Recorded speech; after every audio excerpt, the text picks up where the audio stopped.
తిరుపతి ఘటన దురదృష్టకరమన్నారు BJP MLA Raja Singh. ఈ ఘటనపై ప్రభుత్వంపై విచారణ జరపాలని, మృతుల కుటుంబాలకు 10 లక్షల రూపాయలు ఇవ్వాలని డిమాండ్ చేశారు. క్షతగాత్రులకు మెరుగైన వైద్య చికిత్స అందించాలన్నారు. ఇలాంటి ఘటనలు పునరావృతం కాకుండా చర్యలు తీసుకోవాలని తెలిపారు.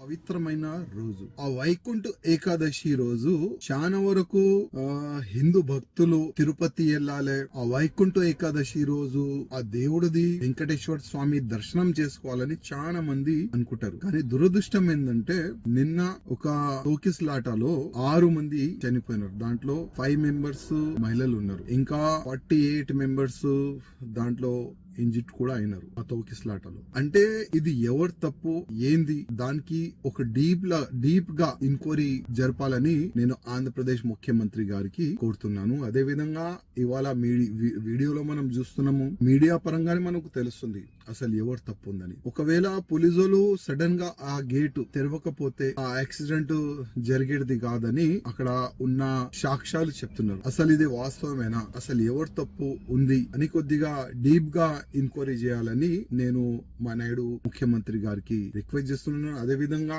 6 చనిపోయినారు. వాళ్ళకి ఫైనాన్షియల్ గా టీటీడీ చైర్మన్ గారు అదే విధంగా ముఖ్యమంత్రి గారు వాళ్ళకి ఒక 10 lakhs రూపీస్ గానీ వాళ్ళ ఫ్యామిలీ మెంబర్స్ కి ఫైనాన్షియల్ గా సపోర్ట్ చేయాలని నేను రిక్వెస్ట్ చేస్తున్నాను. అదే విధంగా చాలా మంది ఇంజూర్డ్ అయినారు కదా, వాళ్ళు కూడా ఫైనాన్షియల్ గా సపోర్ట్ చేయాలని నేను ముఖ్యమంత్రి గారికి రిక్వెస్ట్ చేస్తున్నాను. అదే విధంగా ముందు ఇట్లాంటి యాక్సిడెంట్ జరగకూడదు, దానిపైన కూడా ఒక మంచిగా ప్లానింగ్ చేయాలి.